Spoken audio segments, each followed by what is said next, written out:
जय जोहार। मैं गरिमा आप मन के स्वागत करत हूँ खबर 36 आगू बाढ़बो खबर मन की ओर। कोरिया जिला के बात करबो। कोरिया जिला के सोनहत जनपद में कई बछर ले राजा के मालिकाना हक भुइयां ऊपर कई दुकानदार मन दुकान बना के रोजी रोटी कमावत रहिस।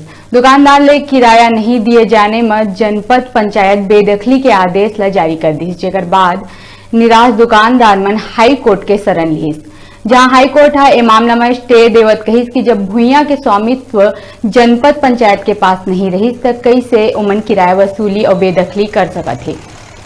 कोर्ट ले स्टे मिले के बाद पीड़ित दुकानदार मन अब राहत के सांस लेवत थे। आप मन बता देवन कि सोनहत तहसील में वर्ष 2000 में कुछ दुकानदार मन अपन रुपया खर्च करके करीब 19 दुकान बनाए रहिस, जेकर मालिकाना हक आज भी पुराना राजा महाराजा के पास हावे।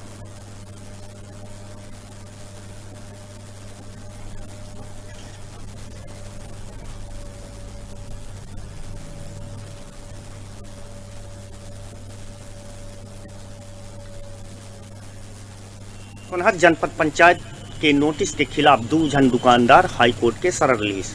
कोर्ट सुनवाई के बाद स्टे दे दी। 7 मकईस की दुकान के भुइयां का स्वामित्व जनपद के पास नहीं है।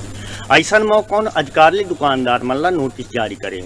वहीं अब सब दुकानदार अपन जमा राशि वापसी खातिर दोबारा हाई कोर्ट के दरवाजा खटखटावे के तैयारी में जुटे हैं। Narayan Dutt Tiwari, news 36 Korea.